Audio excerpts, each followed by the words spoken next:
Somehow I got on that Encanto song today, We Don't Talk About Bruno. I've been playing it between classes. It's one of my favorites, but it got me thinking. Bruno wasn't the villain. I thought he was before I saw the movie, but Bruno wasn't the villain. He was just a guy who told the truth. And people avoid the truth. Whether it's my students, whether it's self-defense people, whether it's me. I gotta tell you, if ever you talk to somebody about protecting themselves or self-defense or learning how to fight, you hear the tough guy who says like, I'll just see red and bodies hit the floor. And I never really thought that, but of course back in the day when I was a bouncer and I was really good at punching and kicking, but I started to get taken to the ground, I started grappling, I knew that my grappling was lacking. I knew that I was being exposed, if you will, when it comes to the ground game. And the thing is, the street doesn't care about your pride. The street doesn't care about what you think you know or how tough you think you are, because you don't rise to the level of your anger or your fantasy. You fall to the level of your training, which is why I eventually finally got some grappling training. But it's even the same thing with teaching. I have a student today who has 55 missing assignments. And she comes up to me because her mom is upset that she's going to fail the class and goes, can I get some extra credit? And I'm like, no, because you didn't do the regular credit. And now the mom wants to have a conference and the whole nine. And I'm like, yo, your student has 55 missing assignments. She is not going to pass this class. But it's not that people are angry. It's not that they don't understand that there's work to be done. It's like students are angry at their grades and they're not being honest about their habits. They don't want to hear the truth, just like Bruno. People don't want to hear that you need to learn how to defend yourself if you want to survive on the street. That's a truth people don't want to hear. You have to show up to class on time. You have to turn in your assignments. That's a truth that a lot of my students and many parents don't want to hear. The grades aren't judgment. The grades are mirrors.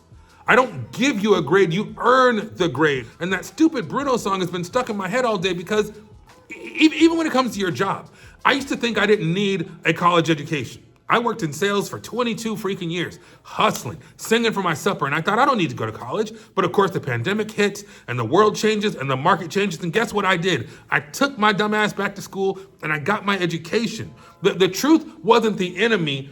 Avoidance was the enemy. If you don't want to hear the truth, it doesn't mean the truth is going to disappear. It just means the truth is waiting out here to catch you by surprise when you least freaking expect it. I've lost 60 pounds over the last year and a half, 2 years, and you'd be surprised how much better I feel coming up and down the stairs or just, medications I don't have to take anymore. It's like lying to yourself about your health is another truth that most people avoid, that people don't want to hear. I looked at the mirror objectively and said, okay, I need to lose weight. First of all, I lost weight for my physical and vanity reasons, but the health benefits are unmatched, okay?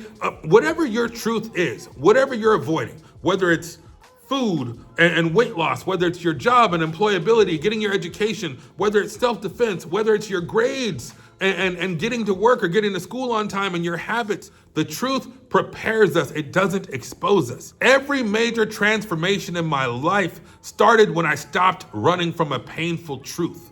When I faced the music, if you will, and I dealt with reality on reality's terms. When we avoid the truth about work, about education, about our finances, about our relationships, about our habits, that's where we fall into trouble. Because again, every major transformation I ever had came when I faced a truth. I'm gonna tell you one more story. I got a homeboy, his name is Moody, Brandon Moody. Brandon Moody, I don't know where you are in the world, I haven't seen you in years, but if you happen to watch this video, just hear this part because it's near and dear to my heart. Way back in 2013, my man Moody was posting about this gym in Costa Mesa we used to work out at.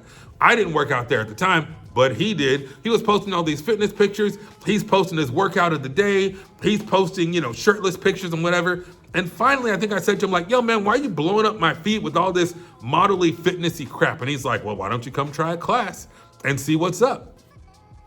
Every time he posted something about the freaking gym, I was like, man, this guy. Every time he posted something, a picture of him, working out, I was like, man, this guy is all he wants to talk about. He's blowing up my feet with this stupid gym. And when I called him one day, he said, why don't you come try it? And I did, and I freaking loved it. I loved it so much that I signed up and I kept going back. I lost 20, 30 pounds back then. Of course, I gained it all back. But hey, when I was going there, I made progress. When I faced the truth about my situation. And the truth was I was hating because I wasn't happy with how I was. You know that phrase, they hate us because they ain't us? I was hating because I wasn't with them. I was hating because I was unhappy with myself. I was hating because I wasn't happy with my fitness level, and watching him excel and watching him get results and watching him make progress made me face the old proverbial mirror. And that's what this whole thing is about. Bruno wasn't a bad guy because he was a villain or the things he said were negative. If you listen to the song, the person says, he said my fish was gonna die. He says I was gonna lose my hair. He said I was gonna put on weight. All these things are things that are inevitable. They're not necessarily bad. I guess the fish dying is bad, but going bald or gaining weight, that's life. So they villainized Bruno because they didn't want to hear the truth about life? That's crazy, right? Stupid little Disney cartoon really kind of made me think. And so here's my thought process for you. Here's the takeaway for you. What are you avoiding? What truth do you know is right outside your periphery, right outside your focus? If you're just got the blinders on and you're pretending like the things aren't broken and things aren't bad, what truth are you avoiding? How can you fix that avoidance? How can you face the old music, as they say? Do you have a situation like me and Moody where you were avoiding the gym, or you were mad at somebody for posting things or celebrating their victories because you weren't having those same victories? Because maybe you weren't pursuing that same goal? Maybe it's just me, but I truly doubt it. I think we all have a little bit of hater in us. I think we all have a little bit of Encanto in us. We're all the villagers mad at Bruno for telling the truth. Embrace the truth. Every major life transformation I ever made in my life came as a direct result of facing the truth and making a change. If you made it this far, I recommend, actually, I'm going to demand that you do 3 things. You got to stay focused, you got to stay positive, and you've always got to stay vigilant. See you next time.